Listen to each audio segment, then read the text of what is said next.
I used to dread family gatherings, but I still went, for my daughter's sake.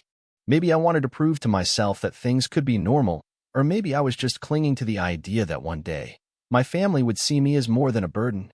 That Saturday afternoon, I walked into my parents' house, clutching Mia's hand, her tiny fingers sticky with melted candy.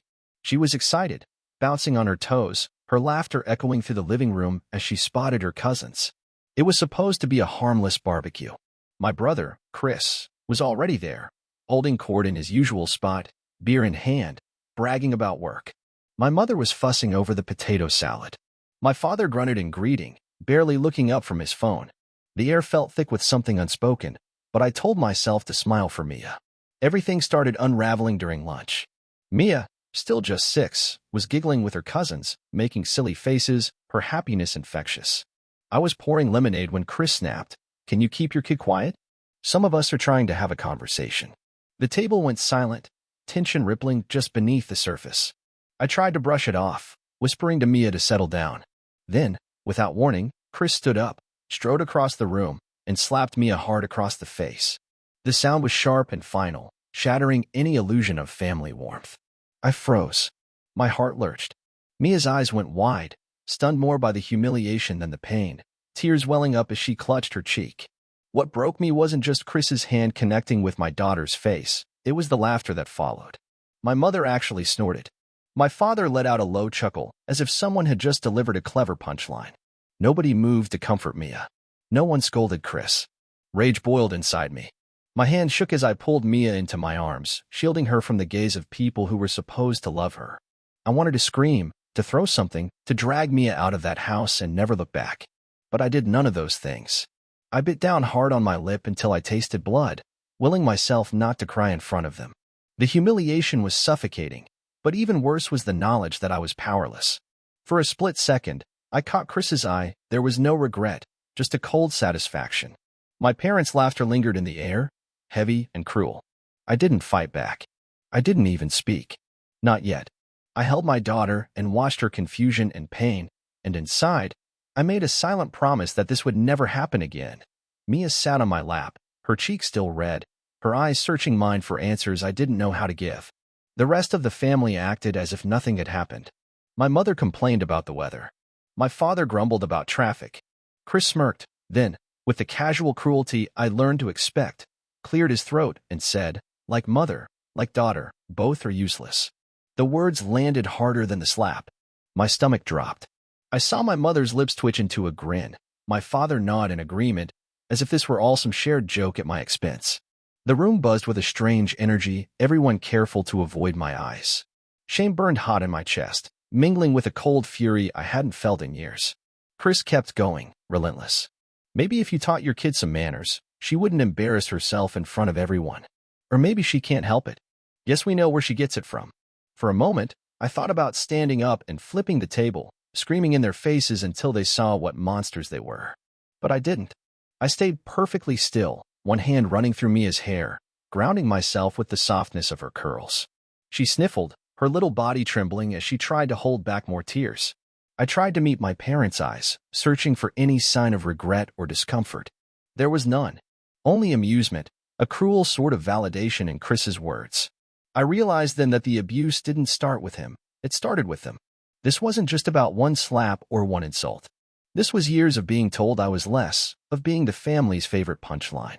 I wanted to shield Mia from all of it, but how could I when I couldn't even defend myself? My throat tightened. Every instinct told me to run, to take Mia and never look back. But something in me wanted them to see what they'd done, to witness the pain they'd inflicted. I looked at Chris and said nothing. Silence, I realized, could be a weapon, too. I let him have the last word, let him believe he'd won. But inside, I was keeping score. The humiliation stung, but beneath it simmered a different resolve. I could feel it building, solidifying with every cruel word. This wasn't over. I wasn't the same girl they'd spent years breaking down. I was a mother now. I had someone worth fighting for. I pressed a kiss to Mia's forehead, whispered that she was brave, that she'd done nothing wrong. I wasn't sure she believed me, but I said it anyway. And I kept my eyes on Chris, burning with the silent promise that the reckoning was coming. The minutes dragged on, every second stretching tight with tension that nobody acknowledged. I tried to distract Mia with a napkin game, but she barely looked up, her spirit dulled by humiliation. My parents continued their conversations, pointedly ignoring us. Chris, having delivered his cruel verdict, seemed content, wearing that smug grin I remembered from childhood, like he was proud of what he'd done. It was my father who finally spoke, just as I thought the worst was over. He let out a heavy sigh, looked at me with a dismissive wave of his hand, and said, "Well, she needed to learn some shame sooner or later. Kids today are too soft." His words hit me harder than Chris's slap or insults ever could. It was the offhand way he said it, like it was common sense, a lesson I should have taught my daughter myself. My mother just nodded along, not even bothering to look at me, eyes fixed on her phone. It was as if they had rehearsed this act of cruelty, a well-worn family script handed down through generations. A cold realization settled over me. This wasn't just Chris's ugliness, it was the family legacy. The indifference, the mockery, the way my pain had always been a punchline. This was who they were. I saw it all in a flash, the way my own childhood had played out in echoes, dismissed, belittled, told I was too sensitive, too much trouble. How many times had I been scolded for crying? For talking back? For needing anything at all? For a moment, I felt myself shrinking, that old urge to apologize, to smooth things over. But then I looked at Mia, clutching my sleeve, waiting to see what I would do. And I knew, with a fierce clarity, that this was the end of their script. I made a silent vow right then. This ends today. Whatever power they held over me died with that slap and those words. I wasn't going to let my daughter grow up believing she deserved this. I wasn't going to let them shape her the way they'd tried to shape me. I didn't say a word. I didn't rise to their bait. I held my head high, refusing to flinch or cry. Chris rolled his eyes, clearly bored now that the entertainment was over. My parents resumed their empty chatter. But inside me, something had snapped, and something stronger had taken its place. The urge to fight back, to protect Mia at any cost, grew sharp and undeniable. I didn't have a plan yet, but I had resolve. And for the first time in years, I felt like maybe that was enough. After the cold verdict from my father, the family seemed to settle back into their usual rhythm, like nothing had happened. But I was acutely aware of every word, every look, every breath in that room. I was cradling Mia close, feeling the weight of the moment crushing me from inside. Then, suddenly, the strangest thing happened. A faint click echoed from somewhere nearby, barely noticeable. I glanced around, confused. It took a few seconds, but someone else in the room caught it too. A soft, unmistakable sound that broke the fragile silence. It was the microphone, the one we'd all forgotten about, still clipped to my jacket after a brief video call I'd taken earlier. It had recorded everything. The slap, the laughter, the insults, the sickening approval. A ripple passed through the room, subtle but real. Chris's smirk faltered, his eyes darting around nervously. My parents exchanged uneasy glances, no longer so sure their cruelty was private. I felt an unexpected surge of hope rise inside me, as if justice might be within reach, not through words or fists, but through this accidental witness. No one spoke. The silence stretched, heavy and charged. I didn't reveal that I knew the truth yet. I didn't let the shock show. Instead, I held Mia tighter and kept my face calm, even as the others shifted in their seats, growing uncomfortable under an invisible spotlight. I realized that the power dynamic in the room was changing. For years, they'd held all the cards: mockery, control, emotional violence. But now, that had shifted. I had proof, and that proof could speak louder than their lies. I wasn't ready to use it yet. I wasn't ready to tear the family apart in front of the world. But the moment the recording existed, the family's grip on me and Mia loosened, just a little. This silent witness was mine, and it was going to change everything. The next morning, I woke with a heaviness I couldn't shake, but also a flicker of determination I hadn't felt in years. That microphone recording wasn't just a file on my phone anymore. It was a weapon, a shield, and a voice for Mia and me when the world refused to listen. I spent hours weighing my options. I could confront them privately, try to fix what was broken, or I could break the silence, shatter the family's illusion, and force them to face the consequences. The more I thought about it, the clearer it became. This wasn't just about me or even Mia anymore. It was about exposing a toxic legacy that needed to end. So, I made the decision to share the recording, but anonymously. I didn't want more drama in my life, nor did I want Mia to feel dragged into a war. I uploaded the clip to a private social media group, a community of close friends and colleagues, with a message: "This is what family looks like for us." Within hours, the recording spread like wildfire. Friends who didn't know the full story messaged me with shock and support. Mia's daycare teacher sent a private message, asking if I was okay. And the most unexpected reactions came from Chris's work circle. The tone shifted from casual respect to outright disgust. My brother's phone started ringing nonstop. I heard whispers through the grapevine that his employer was investigating. His friends distanced themselves. His once untouchable reputation began to crumble. At first, I hesitated, watching from the sidelines as chaos unfolded. But then, one night, Chris called me. His voice was raw, panic-stricken. "Please, take it down. It was a joke. A stupid joke. I didn't mean for it to go that far." I laughed bitterly. The same cruelty that had been a joke to him had destroyed my daughter's innocence, and now it was destroying him. There was no going back. I told him simply, "You taught Mia a lesson. Now, it's your turn."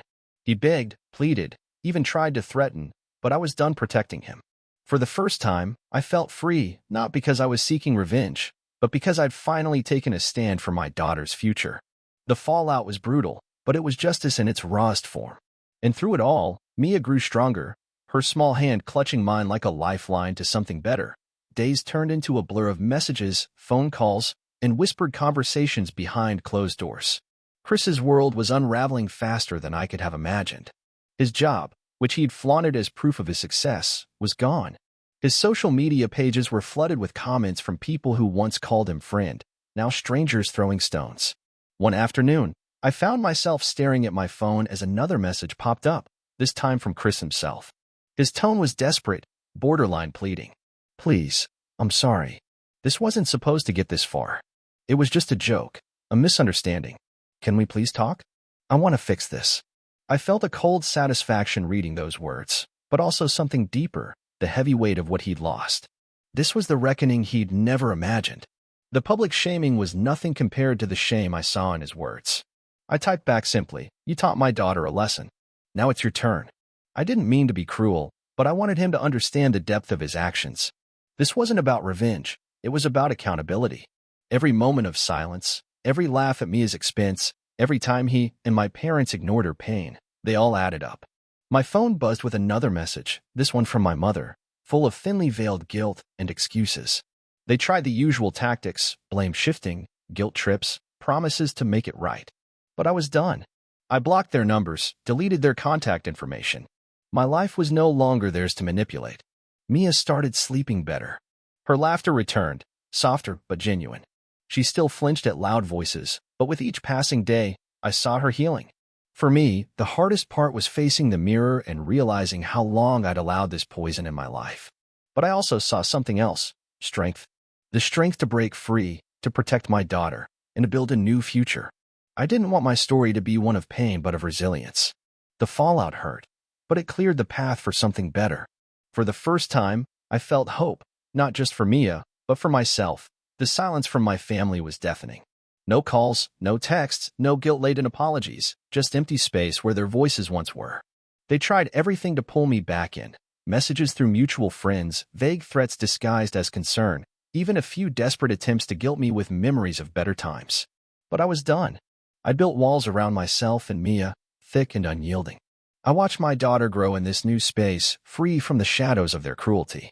Her laughter returned, unforced and bright, filling our small apartment with a sense of peace I hadn't known in years. She began to speak her mind, to stand up for herself, and most importantly, to believe she deserved kindness and respect. I still think about that day, the slap, the laughter, the crushing weight of betrayal. But I don't let it define me anymore. Instead, it fuels the promise I made to Mia, that she will never be silenced, never be made to feel small or worthless. Cutting ties wasn't easy. There were moments of loneliness, pangs of grief for the family I wished I had. But the freedom we gained was worth every sacrifice. I learned that sometimes love means walking away from the people who hurt you, even if they share your blood. Now, when Mia asks about her grandparents or her uncle, I answer honestly but gently. They aren't safe for us right now, I tell her. But you have people who love you fiercely, and I'm one of them. We're building a new legacy together, one where kindness, respect, and safety come first. It's quiet and sometimes fragile, but it's ours. And I finally believe that's enough.